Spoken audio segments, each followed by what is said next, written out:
इसका मतलब है यहाँ पर ऋणावेश हो जाता है, यहाँ पर इलेक्ट्रॉनों की कमी हुई और यहाँ पर इलेक्ट्रॉनों की अधिकता हो गई। तो ये इतना हम पढ़ा चुके थे आपको। अब नेक्स्ट की क्लास में आज इसके आगे बताया जाएगा, देखिएगा ध्यान से।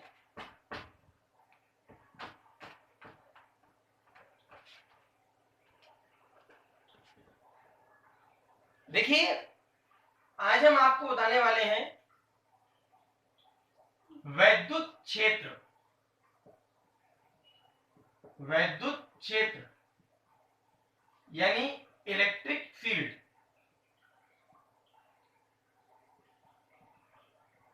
इलेक्ट्रिक फील्ड, देखिए इलेक्ट्रिक फील्ड क्या है? ये कोई आवेश है, ये कोई क्या है? आवेश। अब इस आवेश के चारों ओर का एक ऐसा क्षेत्र, चारों ओर का एक ऐसा क्षेत्र, एक ऐसा क्षेत्र जहां पर किसी दूसरे आवेश को, ये आपका कोई दूसरा परीक्षण आवेश है, तो इस परीक्षण आवेश को अगर इस आवेश के चारों ओर के क्षेत्र में लाएंगे तो ये वाला आवेश इस वाले आवेश को या तो आकर्षित करेगा या तो प्रतिकर्षित करेगा। यानी हम लोग ये कह सकते हैं कि इन दोनों आवेशों के बीच एक प्रकार का वैद्युत बल कार्य करने लगता है। तो इस प्रकार के क्षेत्र को वैद्युत क्षेत्र कहा जाता है। अब देखिए डेफिनेशन क्या है? ये कोई क्या है? आवेश। आवेश के ये चारों ओर का एक क्षेत्र है और इस क्षेत्र के अंदर कोई हम दूसरा परीक्षण आवेश लाते हैं, तो जैसे ही कोई परीक्षण आवेश आएगा तो इन दोनों आवेशों के बीच एक प्रकार का वैद्युत बल कार्य करने लगेगा। तो इस प्रकार के क्षेत्र को वैद्युत क्षेत्र कहा जाता है। क्या डेफिनेशन लिखेंगे? किसी आवेश के चारों ओर का एक ऐसा क्षेत्र जहां पर किसी दूसरे परीक्षण आवेश को लाते हैं तो उस परीक्षण आवेश पर एक प्रकार का वैद्युत बल कार्य करने लगता है, तो इस प्रकार के क्षेत्र को वैद्युत क्षेत्र कहा जाता है। ये बात समझ में आ गई? चलिए इसके आगे देखिए, ये डेफिनेशन हुई वैद्युत क्षेत्र की। अब देखिए इसके बाद हम आपको बताएंगे वैद्युत बल के बारे में, यानी इलेक्ट्रिक फोर्स। इलेक्ट्रिक फोर्स, देखिए वैद्युत बल क्या है? देखिए प्रकृति में उपस्थित किन्हीं दो आवेशों के बीच, हमने कहा प्रकृति में उपस्थित किन्हीं दो आवेशों के बीच कोई दो आवेश हो, जैसे एक आवेश ये है और एक आवेश ये, इसको हमने Q1 मान लिया, इसको हमने Q2 मान लिया। तो हमने कहा प्रकृति में उपस्थित किन्हीं दो आवेशों के बीच कार्य करने वाला बल वैद्युत बल कहलाता है। फिर से ध्यान सुनिएगा, वैद्युत बल की डेफिनेशन, प्रकृति में उपस्थित किन्हीं दो आवेशों के बीच कार्य करने वाले बल को वैद्युत बल कहते हैं। अब वैद्युत बल कितने प्रकार का होता है? ये भी दो प्रकार का होता है, बताया था आपको। एक होता है आकर्षण बल और एक होता है प्रतिकर्षण बल। एक होता है आकर्षण बल और दूसरा होता है प्रतिकर्षण बल। यानी एक होता है अट्रैक्शन फोर्स और दूसरा होता है रिपल्शन फोर्स। अब देखिए आकर्षण बल कब होता है और प्रतिकर्षण बल कब होता है। पहली बात तो ये आपको कंफर्म हो गया कि दो आवेश होंगे, तो उन दो आवेशों के बीच जो बल कार्य करेगा उसे वैद्युत बल कहेंगे। अब देखिएगा आकर्षण बल कब होगा? जब एक प्लस क्यू आवेश होगा और दूसरा माइनस क्यू आवेश होगा, यानी दो विपरीत प्रकृति के आवेश होंगे, अपोजिट नेचर के होंगे। एक पर प्लस होगा, दूसरे पर माइनस होगा। इसका मतलब है कि विपरीत प्रकृति के आवेश होंगे, तो विपरीत प्रकृति के आवेशों के बीच कार्य करने वाला बल आकर्षण बल कहलाता है। और अगर ये भी प्लस का Q1 हो और ये भी प्लस का हो, यानी दोनों आवेश समान प्रकृति के हैं। यानी अगर दोनों आवेश समान प्रकृति के हों तो उन दोनों आवेशों के बीच कार्य करने वाला बल कौन सा बल कहलाता है? प्रतिकर्षण बल कहलाता है। यानी फिर से ध्यान सुनिएगा, प्रकृति में उपस्थित किन्हीं दो आवेशों के बीच कार्य करने वाले बल को वैद्युत बल कहा जाता है। वैद्युत बल दो प्रकार का होता है, आकर्षण बल, नंबर 2 प्रतिकर्षण बल। आकर्षण बल जब दो विपरीत प्रकृति के आवेश होते हैं तो विपरीत प्रकृति के आवेशों के बीच कार्य करने वाला बल आकर्षण बल कहलाता है, और समान प्रकृति के आवेशों के बीच कार्य करने वाला बल प्रतिकर्षण बल कहलाता है। ये बात समझ में आ गई? अब देखिए इसके बाद, ये तो वैद्युत बल की परिभाषा हुई और वैद्युत बल के दोनों प्रकार बता दिए कि एक होता है आकर्षण बल और दूसरा होता है प्रतिकर्षण बल। अब देखिए, अब इसके बाद हम आपको बताएंगे कूलाम का नियम। किसका नियम? कूलाम का नियम। देखिए कूलाम का नियम क्या होता है, ध्यान समझिएगा। पहला डेरिवेशन इसी का है, फिर आगे डेरिवेशन भी बताए जाएंगे। देखिए कूलाम का नियम क्या है। कूलाम के नियम के अनुसार किन्हीं दो आवेशों के बीच, देखिए एक आवेश Q1 मान लिया, दूसरा आवेश Q2 मान लिया, तो कूलाम का नियम क्या है? कूलाम के नियम के अनुसार किन्हीं दो आवेशों की, भाई बताया था कि दो आवेश होंगे तो वैद्युत बल कार्य करेगा, तो एक आवेश ये है, एक आवेश ये है। बताइए दोनों आवेशों के बीच कौन सा बल कार्य करेगा? वैद्युत बल। तो इन्होंने बताया कि दोनों आवेशों के बीच लगने वाला जो वैद्युत बल है, ये दोनों आवेशों के गुणनफल के, दोनों आवेशों के गुणनफल के अनुक्रमानुपाती है। किसके अनुक्रमानुपाती बेटा? गुणनफल के अनुक्रमानुपाती है। तो पहली बात आपको याद रखनी है कि कूलाम के नियम के अनुसार किन्हीं दो आवेशों के बीच कार्य करने वाला वैद्युत बल दोनों आवेशों के गुणनफल के अनुक्रमानुपाती होता है। ये जो सिंबल है ये अनुक्रमानुपाती का सिंबल है, सबको पता होगा ये बात। अब देखिए, तो पहली बात आपको ये याद रखनी है, और दूसरी बात आपको ये भी याद रखनी है कि दोनों आवेशों के बीच जो लगने वाला वैद्युत बल है, ये दोनों आवेशों के जो बीच की दूरी है, हमने मान लिया कि इन दोनों आवेशों की जो बीच की दूरी है, इन दोनों आवेशों के बीच की जो डिस्टेंस है वो स्मॉल r है। तो दोनों आवेशों के बीच लगने वाला जो वैद्युत बल है, ये दोनों आवेशों के बीच की दूरी, बीच की दूरी के वर्ग के व्युत्क्रमानुपाती है। जब 1 के अपॉन में लिखा जाएगा तो इसको पढ़ा जाएगा व्युत्क्रमानुपाती। क्या पढ़ा जाएगा? व्युत्क्रमानुपाती। तो आपको दोनों ही बातें कूलाम के नियम में बतानी है कि कूलाम के नियम के अनुसार किन्हीं दो आवेशों के बीच कार्य करने वाला वैद्युत बल दोनों आवेशों के गुणनफल के अनुक्रमानुपाती होता है, और दोनों आवेशों के बीच लगने वाला वैद्युत बल दोनों आवेशों के बीच की दूरी के वर्ग के व्युत्क्रमानुपाती होता है। ये दोनों ही बातें आपको याद रखनी है। अब देखिए डेरिवेशन कैसे करेंगे।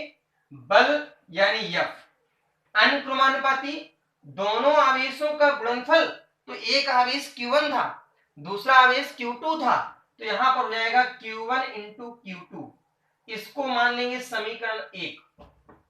अब दूसरी इक्वेशन इससे बनाएंगे, वैद्युत बल यानी F व्युत्क्रमानुपाती 1 बीच की दूरी बेटा r मानी है स्मॉल r, तो स्मॉल r स्क्वायर हो जाएगा। इसको माना जाएगा समीकरण नंबर 2। अब समीकरण 1 व 2 से, समीकरण 1 व 2 से, तो देखिए F सिंबल बनाएंगे अनुक्रमानुपाती का, Q1 इंटू Q2 अपॉन में आ जाएगा r स्क्वायर। अब देखिए ये जो सिंबल है अनुक्रमानुपाती का, इस सिंबल को अगर हम हटाएंगे तो एक नियतांक आएगा, एक कांस्टेंट वैल्यू आएगी। तो देखिए F हम इस सिंबल को हटा रहे हैं, जब इसको हटाएंगे तो बराबर लगाएंगे और जब बराबर लगाएंगे तो कोई भी कांस्टेंट आएगा, कुछ भी मान लीजिए आप, मान लो हमने ए मान लिया, तो एफ अनुपाती हटा दिया, बराबर लग गया, ए आ गया, आगे value Q1 into Q2 upon R square. अब इस ए की जो वैल्यू है, जो ए माना है आपने नियतांक, इस ए का मान होता है 1/4 पाई एप्सिलॉन नॉट के। तो जब ए की जगह रखा जाएगा तो जरा बताइए एफ बराबर क्या आएगा, 1/4 पाई एप्सिलॉन नॉट के Q1 Q2 upon R square. अब देखिए ए की वैल्यू ये रखी है हमने 1/4 पाई एप्सिलॉन नॉट के Q1 Q2 बटे आर स्क्वायर। अब ये बात आपको याद रखनी है कि कभी भी दो आवेश यदि हैं तो उन दोनों आवेशों के बीच जो वैद्युत बल लगेगा उसका फॉर्मूला होगा F बराबर 1/4 पाई एप्सिलॉन नॉट के Q1 Q2 upon R square. अब ये भी बात याद रखनी है कि 1/4 पाई एप्सिलॉन नॉट के की जो वैल्यू होती है, इस पूरी की वैल्यू याद रखनी है आपको 9 इंटू 10 की पावर 9। ये इसलिए याद रखनी है क्योंकि न्यूमेरिकल में आपको इसकी जगह ये रख करके ही सॉल्व करना पड़ेगा। तो यानी याद रखिएगा कूलाम का नियम क्या होता है, कूलाम के नियम के अनुसार दो आवेशों के बीच कार्य करने वाला वैद्युत बल दोनों आवेशों के गुणनफल के अनुपाती होता है, समीकरण 1 बन गया। और दोनों आवेशों के बीच लगने वाला वैद्युत बल दोनों आवेशों के बीच की दूरी के वर्ग के व्युत्क्रमानुपाती होता है, समीकरण ये 2 बन गया। समीकरण 1 और 2 से तो F अनुपाती Q1 Q2 upon R square आ गया, अनुपाती हटाया, बराबर लग गया, कांस्टेंट ए आ गया, तो Q1 Q2 upon R square. यहां लिख भी देना जहां ए एक नियतांक है, जहां ए बेटा क्या है, एक नियतांक है, और इस ए की वैल्यू होती है 1/4 पाई एप्सिलॉन नॉट के। तो जब इसकी जगह रखा जाएगा तो F बराबर आएगा 1/4 पाई एप्सिलॉन नॉट के Q1 Q2 upon R square. इस पूरे की वैल्यू होती है 9 इंटू 10 की पावर 9। अब देखिएगा जो एप्सिलॉन नॉट लिखा हुआ है, जो एप्सिलॉन नॉट, इसको हम लोग पढ़ते हैं, ध्यान सुनिएगा, एप्सिलॉन नॉट क्या पढ़ा जाता है इसको, एप्सिलॉन नॉट। अगर यहां से ये हटा दिया जाए तो केवल इसको पढ़ा जाएगा एप्सिलॉन। अब ये भी याद रखना है कि के क्या है, के होता है माध्यम का परावैद्युतांक। के क्या होता है बेटा, के होता है माध्यम का परावैद्युतांक, माध्यम का परावैद्युतांक। अब देखिए इसको पढ़ते हैं एप्सिलॉन नॉट, अगर यह 0 हटा दिया तो केवल एप्सिलॉन, के होता है माध्यम का परावैद्युतांक। अब देखिए जो एप्सिलॉन नॉट होता है बेटा, इसको हम लोग बोलते हैं एप्सिलॉन नॉट, लेकिन है क्या, ये होता है वायु या निर्वात की वैद्युतशीलता, और जो एप्सिलॉन है ये होता है माध्यम की वैद्युतशीलता।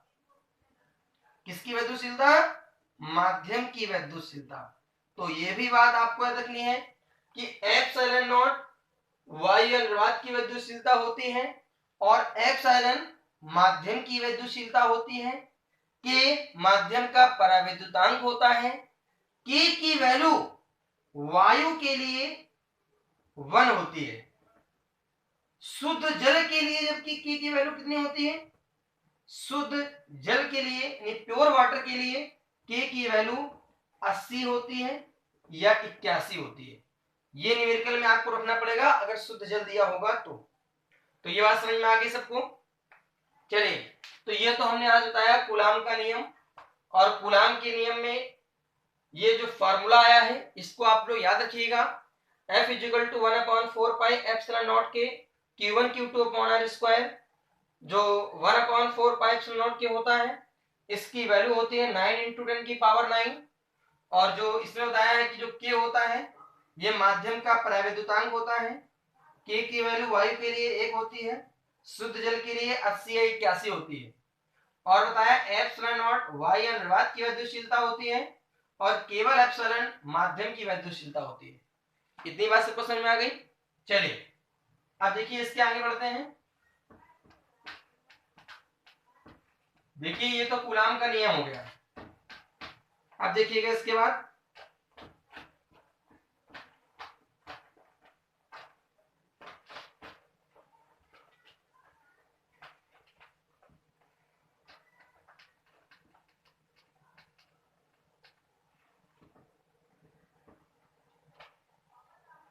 देखिए ये तो आपको बताया गया कूलाम का नियम। अब हम आपको इसके आगे बताने जा रहे हैं। जैसे कभी कभी पूछ लिया जाता है कि बताइए वायु अनुनाद की जो वैद्युतशीलता है इसका मान कितना होता है, इसका मात्रक कितना होता है, तो हम लोग कैसे निकालेंगे। देखिए बताया गया है 1/4 पाई एप्सिलॉन नॉट के Q1 Q2 upon R square F बराबर, ये बताया गया है। अब देखिए हमें निकालना है वायु अनुनाद की वैद्युतशीलता का मात्रक और इसका मान। देखिए वैद्युतशीलता का मान कैसे निकाला जाएगा, ध्यान से देखिएगा। पहले इसका निकालते हैं मात्रक, पहले इसका क्या निकालते हैं बेटा, मात्रक। अब देखिए मात्रक कैसे निकलेगा। सबसे पहले F बराबर दिया हुआ है 1/4 पाई एप्सिलॉन नॉट के Q1 Q2 upon R square. अब देखिएगा ध्यान से, F बराबर 1/4 पाई एप्सिलॉन नॉट के Q1 Q2 upon R square दिया है। हमें वैद्युतशीलता का मात्रक निकालना है, इसका मात्रक निकालना है, तो केवल इसको उठा करके यहां ले जाएंगे और ये उठा करके नीचे आ जाएगा। लेकिन ये 4 पाई और जो के है ये सब नियतांक है, इसका कोई मात्रक नहीं होता। अब जब ये इधर जाएगा तो एप्सिलॉन नॉट बराबर ऊपर होगा Q1 Q2, नीचे F आकर के यहां आएगा तो F R स्क्वायर बन जाएगा। अब देखिए एप्सिलॉन नॉट का अगर हम मात्रक निकालेंगे तो देखिए ऊपर है Q1 Q2 यानी ये भी आवेश है, ये भी आवेश है। आवेश का मात्रक कूलाम होता है तो बन जाएगा कूलाम इंटू कूलाम। इसके बाद नीचे देखिए F बल है, बल का मात्रक क्या होता है, न्यूटन। R दूरी है, दूरी का मात्रक मीटर स्क्वायर। तो बेटा एप्सिलॉन नॉट का मात्रक क्या बना, कूलाम स्क्वायर पर न्यूटन इंटू मीटर स्क्वायर। अब इसी प्रकार इसका विमीय सूत्र निकाला जाए तो विमीय सूत्र निकालने के लिए क्या करना पड़ेगा, ध्यान से देखिएगा।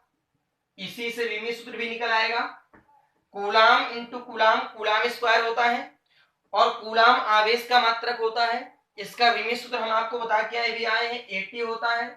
तो 80 कूलाम स्क्वायर था तो 80 स्क्वायर हो जाएगा अपॉन न्यूटन बल का मात्रक है और बल सब लोगों को पता है कि F बराबर होता है ma। तो F बराबर m होता है द्रव्यमान, द्रव्यमान का विमीय सूत्र होता है m, ये होता है त्वरण, त्वरण का विमीय सूत्र होता है LT-2। तो बेटा क्या बन जाएगा, तो न्यूटन की जगह आएगा m LT-2 और फिर दिया हुआ है मीटर स्क्वायर, मीटर दूरी का मात्रक यानी L2 हो जाएगा। पूरे को सॉल्व करके ऊपर ले जाएंगे तो a की पावर 2 t की पावर 2 ये है, ये ऊपर। अब ये भी ऊपर जाएगा पूरा तो m-1 L-3 t+2 हो जाएगा। क्योंकि इसे ऊपर गया तो m की पावर +1 थी, ऊपर जाके -1 हो गई। यहाँ L2 1 3 हो गया तो ऊपर जाके L की पावर -3, t की पावर -2 था, ऊपर जाके +2। सॉल्व किया पूरे को तो यहाँ देखो पहले m आएगा तो m की पावर -1, फिर L आएगा L की पावर -3, फिर t आएगा तो t 2 to 4 हो जाएगा, t की पावर 4 और a की पावर 2। तो बन जाएगा m-1 L-3 T4 A2।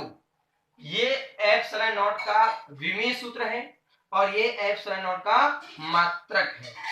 अब देखिए हमने कहा बताइए एप्सिलॉन नॉट का मान कैसे निकलेगा, तो इस मान को बताने के लिए यहां ध्यान समझिएगा कि 1/4 पाई एप्सिलॉन नॉट के जो है उसका मान होता है 9 इंटू 10 की पावर 9, बताया गया आपको।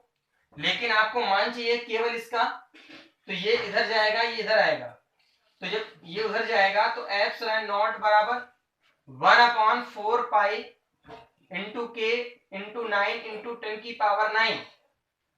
आप वैल्यू रख दो सबकी, तो 1/4 पाई का मान 3.14 के वाई के लिए हो गया, इंटू 9 इंटू 10 की पावर 9। पूरे को सॉल्व करेंगे तो एप्सिलॉन नॉट का मान आएगा 8.85 इंटू 10 की पावर -12। ये बात याद रखिएगा। और एप्सिलॉन नॉट का मात्रक होता है कूलम स्क्वायर पर न्यूटन इंटू मीटर स्क्वायर, तो लिखेंगे कूलम स्क्वायर पर न्यूटन इंटू मीटर स्क्वायर। तो देखिए अभी आपने वैद्युतशीलता का मात्रक निकालना सीखा कि मात्रक कैसे निकलेगा और इसका विमीय सूत्र कैसे निकलेगा और एप्सिलॉन नॉट का मान कैसे निकलेगा, ये तीनों चीजें आपने सीख ली। देखिए इसके बाद अब आगे डेरिवेशन सीखने के लिए आपको परिभाषा जो बताई जा रही है उसको ध्यान से समझिएगा, तभी नेक्स्ट आपको डेरिवेशन समझ में आएगा। देखिएगा, देखिए अब हम आपको बताने जा रहे हैं वैद्युत क्षेत्र की तीव्रता की डिफिनेशन। वैद्युत क्षेत्र की तीव्रता यानी इंटेंसिटी ऑफ इलेक्ट्रिक फील्ड। क्या होता है? Intensity of electric field. देखिए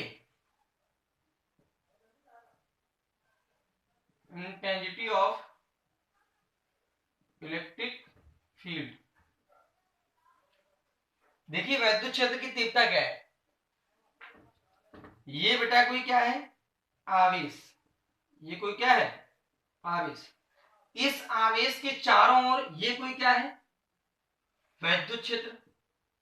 ये कोई क्या है? वैद्युत क्षेत्र। अब देखिए ये आवेश है और इस आवेश के चारों ओर ये आपका वैद्युत क्षेत्र है। अब देखिए ये आवेश है और इस आवेश के चारों ओर ये कोई क्या है? वैद्युत क्षेत्र है। अब ये कोई दूसरा परीक्षण आवेश है। ये कोई दूसरा क्या है बेटा? परीक्षण आवेश है। अब देखिए आपको बताया गया था कि आवेश के चारों ओर का क्षेत्र जो होता है वैद्युत क्षेत्र होता है, और जब किसी परीक्षण आवेश को इस परीक्षण आवेश को यहां लाएंगे तो अभी कोई बल नहीं लगेगा, यहां लाएंगे अभी भी कोई बल नहीं लगेगा। लेकिन जैसे ही ये परीक्षण आवेश इस चारों ओर के क्षेत्र के अंदर प्रवेश करेगा तो इन दोनों आवेशों के बीच एक प्रकार का वैद्युत बल कार्य करने लगेगा। तो इन दोनों आवेशों के बीच लगने वाला जो वैद्युत बल होगा और जो परीक्षण आवेश होगा, इन दोनों का अनुपात वैद्युत क्षेत्र की तीव्रता कहलाएगा। तो फिर से ध्यान सुनिएगा, हमने कहा ये कोई क्या था? आवेश। आवेश के चारों ओर ये कोई क्या था? वैद्युत क्षेत्र। और जब कोई दूसरा परीक्षण आवेश इस वैद्युत क्षेत्र के अंदर आएगा तो दोनों आवेशों के बीच एक वैद्युत बल कार्य करेगा, और जो वैद्युत बल लगेगा इसी वैद्युत बल और परीक्षण आवेश के मान के अनुपात को वैद्युत क्षेत्र की तीव्रता कहलाएगा। तो परिभाषा क्या लिखेंगे? जब किसी परीक्षण आवेश को, परिभाषा ध्यान समझिएगा, जब किसी परीक्षण आवेश को वैद्युत क्षेत्र के भीतर लाते हैं। कहां लाते हैं? जब किसी परीक्षण आवेश को वैद्युत क्षेत्र के भीतर लाते हैं तो उस परीक्षण आवेश पर लगने वाला वैद्युत बल और परीक्षण आवेश के अनुपात को, इन दोनों का क्या बन गया? ये रेशियो बन गया, यानी अनुपात बन गया। तो यही अनुपात किसके बराबर होता है? वैद्युत क्षेत्र की तीव्रता के बराबर होता है। तो फिर से ध्यान सुनिएगा कि जब किसी परीक्षण आवेश को वैद्युत क्षेत्र के भीतर लाते हैं तो परीक्षण आवेश पर लगने वाला वैद्युत बल और परीक्षण आवेश के अनुपात को वैद्युत क्षेत्र की तीव्रता कहते हैं। अब वैद्युत क्षेत्र की तीव्रता को किससे प्रदर्शित करते हैं? कैपिटल ई से प्रदर्शित करते हैं। किससे प्रदर्शित करते हैं? कैपिटल ई से प्रदर्शित करते हैं। अब देखिए कैपिटल ई बराबर वैद्युत बल होता है F, परीक्षण आवेश होता है Q नॉट, तो जरा बताओ E बराबर क्या बन गया, F अपॉन Q नॉट। अब देखिए बल का जो मात्रक होता है वो न्यूटन होता है, आवेश का जो मात्रक होता है ये कूलाम होता है। तो देखिए वैद्युत क्षेत्र की तीव्रता की परिभाषा भी हो गई कि जब किसी परीक्षण आवेश को वैद्युत क्षेत्र के भीतर लाते हैं तो उस परीक्षण आवेश पर लगने वाले वैद्युत बल और परीक्षण आवेश के अनुपात को वैद्युत क्षेत्र की तीव्रता कहते हैं। इसे कैपिटल ई से प्रदर्शित करते हैं। कैपिटल ई बराबर F अपॉन क्यू नॉट होता है, इसका मात्रक न्यूटन पर कूलाम होता है।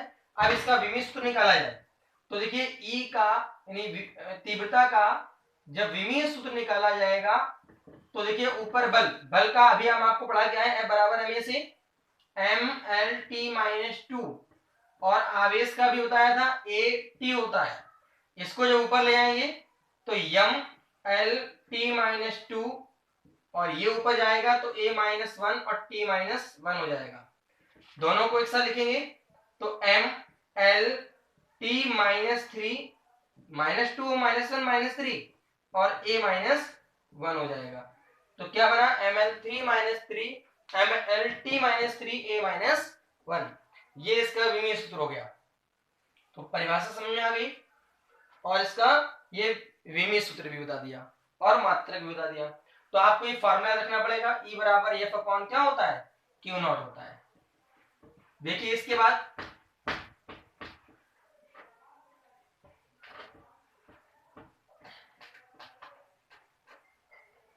अब देखिए कल की क्लास में वैद्युत क्षेत्र की तीव्रता से संबंधित जो भी डेरिवेशन है वो आपको बताई जाएंगी।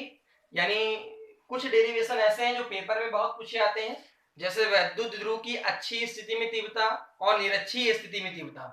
तो कल की क्लास में आपको वैद्युत क्षेत्र की वैद्युत ध्रुव की अच्छी स्थिति और निरक्षीय स्थिति पढ़ाई जाएगी।